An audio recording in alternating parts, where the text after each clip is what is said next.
Bank of Canada starts jumbo rate cut by December. Yahoo finance की ये report है जो ब्लूमबर्ग ने लिखी है।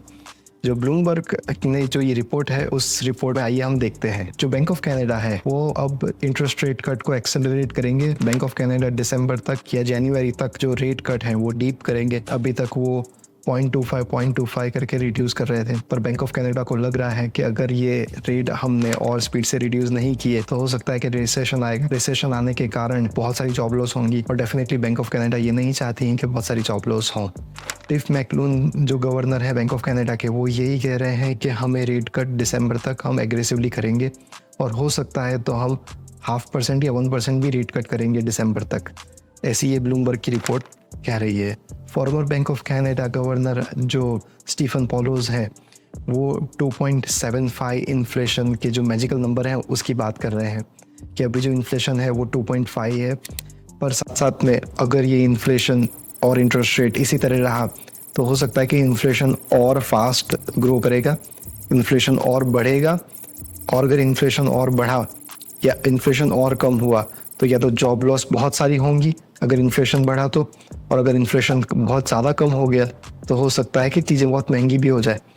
इसलिए जो पोलोज हैं वो यही सजेस्ट कर रहे हैं कि 2.75 के आसपास मैजिकल नंबर रहे इन्फ्लेशन का। जो टिफ मैकलून है वो इकोनॉमी को देखते हुए, इन्फ्लेशन को देखते हुए इंटरेस्ट रेट कम करेंगे। अगर इंटरेस्ट रेट नहीं कम करेंगे तो यहाँ लंदन ओंटारियो में एक बहुत ही प्यारा बिजनेस था सनराइज करके।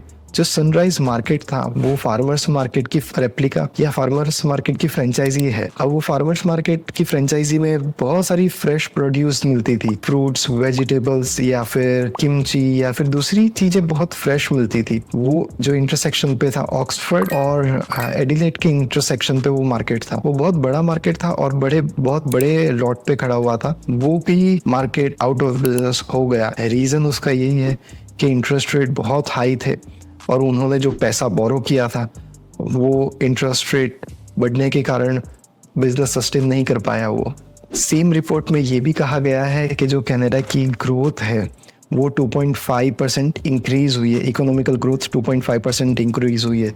तो सब लोग सोच रहे होंगे कि 2.5% अगर ग्रोथ इंक्रीज हुई है तो हमें फिर और रेट कट करने की क्या ज़रूरत है। पर आइए हम देखते हैं कि 2.5% किस तरीके से इंक्रीज हुई है।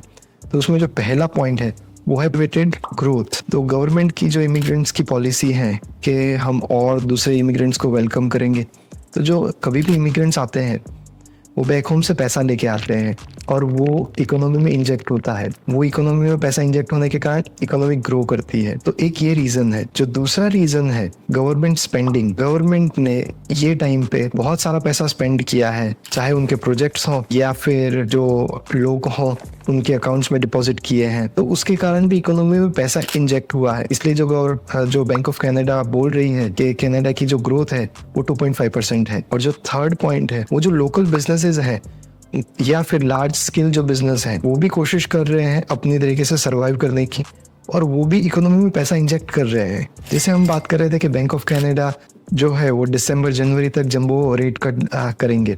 उसका रीजन है कि जो फर्स्ट लाइन कंपनीज हैं जैसे गूगल हो गई या फिर मेटा हो गई या अल्फाबेट जो गूगल की पेरेंट कंपनी है या फेसबुक जो है, ये सारी कंपनीज ने जो ले ऑफ करे थे वो 1 साल पहले ले ऑफ कर दिए थे, 1.5 साल पहले ले ऑफ शुरू कर दिए थे। मास ले ऑफ जो हमें बोल रहे हैं उसका रीजन है क्योंकि जब लोग स्क्रॉल करते हैं अपने सेल फोन में, अधिकतर कोई भी एवरेज जो पर्सन है जिसके पास स्मार्टफोन है वो ½ आवर से 1 आवर तक अपना जो दिन है वो सेलफोन पे स्पेंड करता है। अब जब आप सेलफोन पे इतना टाइम स्पेंड करते हैं तो आपके जो ख्याल होते हैं वो जो आर्टिफिशियल इंटेलिजेंट है उसके पास जाते हैं। वो सोचता है कि ये आदमी क्या देख रहा है। जैसे फॉर एग्जांपल अगर मुझे रोलेक्स घड़ी लेनी है तो रोलेक्स घड़ी लेने के लिए मैं उसमें सर्च करूंगा फ़ोन में कि रोलेक्स कहाँ सस्ती मिलती है, कौन से मॉडल है या कौन सी रोलेक्स सबसे ज़्यादा ट्रेंड में है। ये 2-3-4 चीज़ें सर्च करूंगा। तो ऐसे मेरे जैसे हो सकता है कि 500 लोग हों या 1000 लोग हों जो रोलेक्स सर्च कर रहे हों, पर अभी कॉन्ट्रैक्टिंग इकोनॉमी के कारण मैं भी ये सोचूंगा कि जो पैसे हैं वो भी सेव कर लूँ मैं। हो सकता है कि अगले साल लूंगा रोलेक्स, हो सकता है 2 साल बाद लूंगा। ऐसे अगर 1000 लोग ये सोचेंगे तो वो जो डेटा है जो पूरा एनालिसिस है, जो ह्यूमन साइकोलॉजी है, वो गूगल के पास है, वो मेटा के पास है, ये सारे लोगों के पास ये डेटा है। तो वो डेटा उनके पास 1-1.5 साल पहले ही पहुंच गया था। हो सकता है उन्होंने प्रिडिक्ट कर लिया हो कि इकोनॉमी कॉन्ट्रैक्ट होने वाली है, इसलिए उन्होंने ले ऑफ किए हो। अब ये डेटा उनके पास तक पहुंचा था। अब जो सेकेंड लाइन ऑफ कंपनीज है, जैसे बैंक्स है या बिग फोर्स है, जो बैंक्स है उनके पास भी डेटा है कि अकाउंट में डिपॉजिट कम हो गए हैं। ये जो सबसे बड़ा हथियार है उनके पास क्रेडिट कार्ड, लोगों ने क्रेडिट कार्ड यूज करने कम कर दिए हैं या क्रेडिट कार्ड से स्पेंडिंग कम कर दी है, तो उनके पास भी डेटास थे। कई बैंकों ने भी ले ऑफ किए थे, मास ले ऑफ किए थे। वैसे ही जो बिग फोर्स है उसमें से PwC है और दूसरे भी जो बिग फोर्स है उन्होंने भी मास ले ऑफ शुरू कर दिया था। और मास ले ऑफ जो रिसेंटली अभी जो PwC में अनाउंस किया है वो 1800 लोगों का मास ले ऑफ अनाउंस किया है।